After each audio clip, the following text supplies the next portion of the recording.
Mr. Speaker, thank you. I raise understanding on the number 96. Mr. Speaker, and also with your indulgence understanding on the number 1.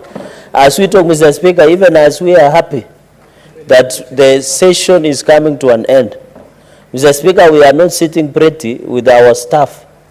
They have not been paid office operations.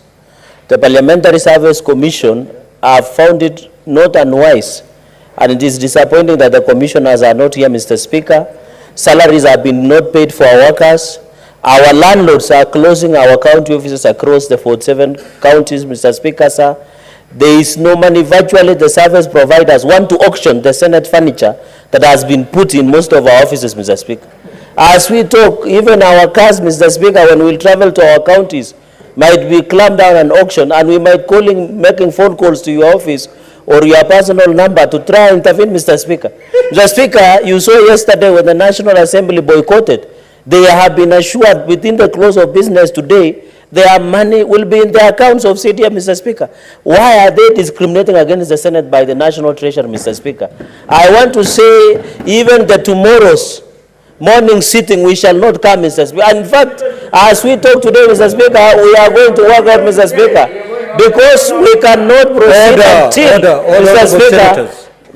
until we resolve this impasse. We are going to cripple the whole business that we, because if there is no money, what business do we have, Mr. Speaker? Mr. Speaker, you know, with the harsh economic times, Mr. Speaker, with the harsh economic times, how can you, these drivers, Mr. Speaker, spend a lot of small money, Mr. Speaker. When they drive us and they're angry, they can drive us out of the roads and cause accidents, Mr. Speaker. Mr. Speaker, even our secretaries, our personal assistant, Mr. Speaker, can you lead us and listen to our cries, Mr. Speaker? This Senate has ever come under attack in the year 2018-2019. And it is you, Speaker, who led us all the way to Milimani High Court when we were filing against non-concurrence of 24 legislation, Mr. Speaker, by the National Assembly. Mr. Speaker, I would have expected the National Assembly to also boycott and be in solidarity with us the way we were in solidarity with them yesterday, Mr. Speaker. But it looks like the small brother, the lower house, will never be in solidarity with the Senate. But, Mr. Speaker, I want to request colleagues. We request that this session be suspended for now. Mr. Speaker, you make phone calls to the National Treasury, because, and also Parliamentary Service Commission, Mr. Speaker, we suspend for 30 minutes. You get a commitment. We go into a recess for another 30 minutes. We agree on how we are going to proceed, Mr. Speaker. Mr. Speaker, under indulgence and the direction leadership, you need to provide leadership on this one, Mr. Speaker. I don't think you will be sitting pretty. I can tell you, you'll have to switch your phone, because we will call incessantly. We will also give your number to our workers, our staff, so that they call and explain the situation, Mr. Speaker. Because vitu kwa ground is different, Mr. Speaker, sir. So as we talk, we have been using our own money to fuel and support most of our workers, Mr. Speaker. Some of them have school fees.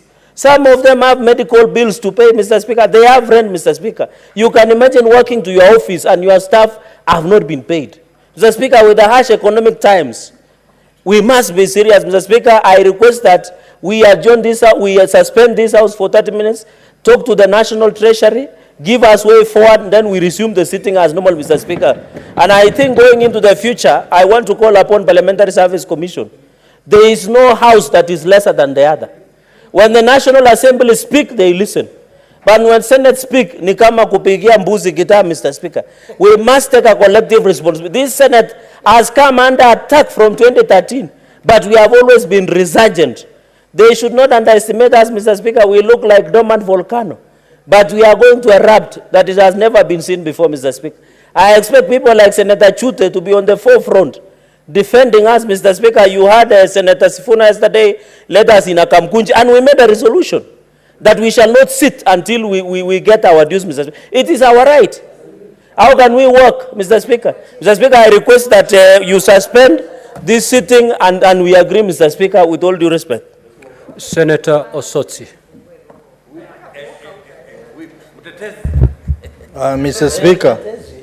Speaker, I want to support the request by Senator Cheregei that this is a very serious matter.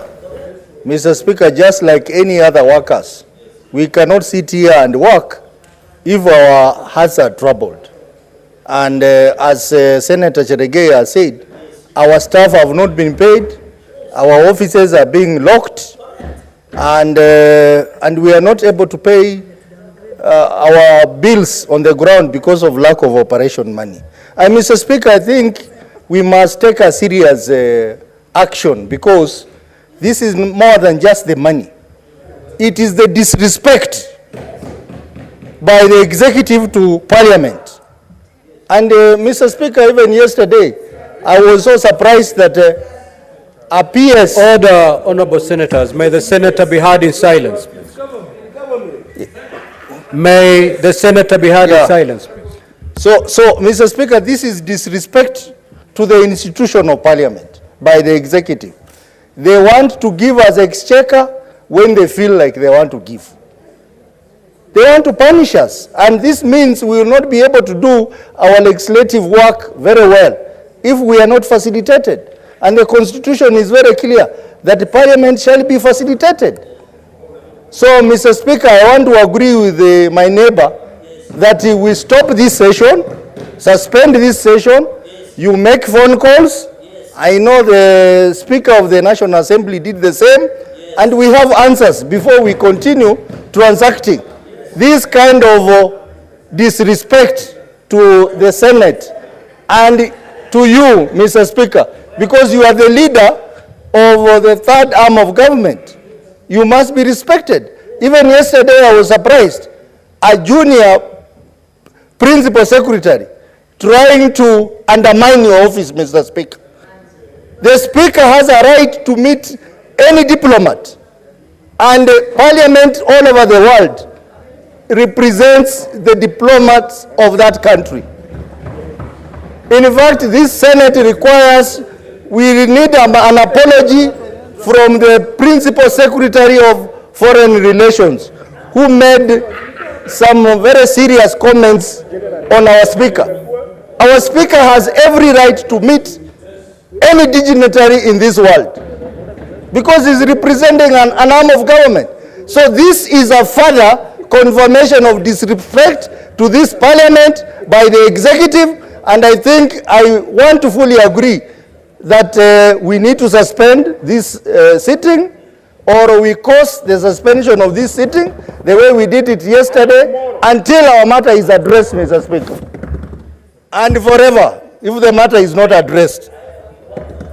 Senator Gloria. Yes. Thank you, Mr. Speaker. Mr. Speaker, I think I want to reiterate that